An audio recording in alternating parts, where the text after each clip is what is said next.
Comment les nouvelles technologies ont envahi la vie des jeunes? Les moins de 30 ans ne peuvent plus s'en passer, les smartphones sont partout. Un jeune sur deux en possède un. Hier soir était organisé le premier Girl Geek Dinner. À la Salamandre, ils étaient près de 70 et tous vivent la même chose. Mon smartphone, c'est ma vie, je vis avec, je dors avec 24/24, c'est mon nouveau compagnon.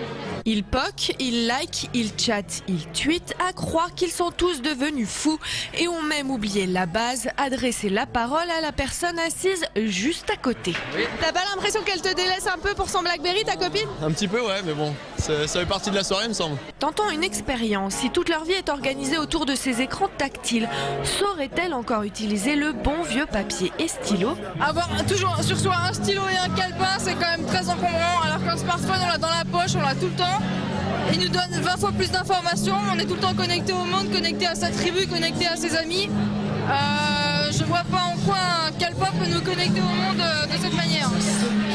Petit test de rapidité. À ma gauche, la première concurrente Jacqueline, le stylo à la main. À ma droite, Elodie, armée de son smartphone. À mon top départ, elles vont écrire « Salut Jérémy, la réunion pour le brainstorming est à 17 h. Bonne soirée !» Attention, c'est parti. Là,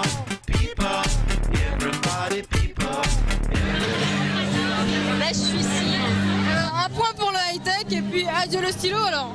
Ce n'est pas possible, elles ne peuvent pas être versées totalement dans le monde virtuel. Elles n'ont quand même pas mis le bon vieux journal papier à la poubelle. C'est très complémentaire. À mon avis, on achète le papier parce qu'on veut conserver une information et la lire vraiment en profondeur.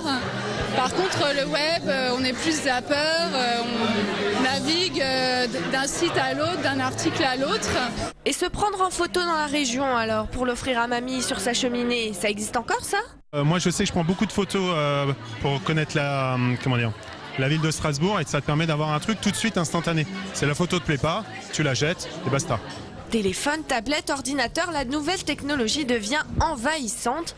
Au métro, au boulot, au dodo, toilette, salle de bain. Je suis désolée, vous êtes en train de me déranger, je suis en train de checker Facebook.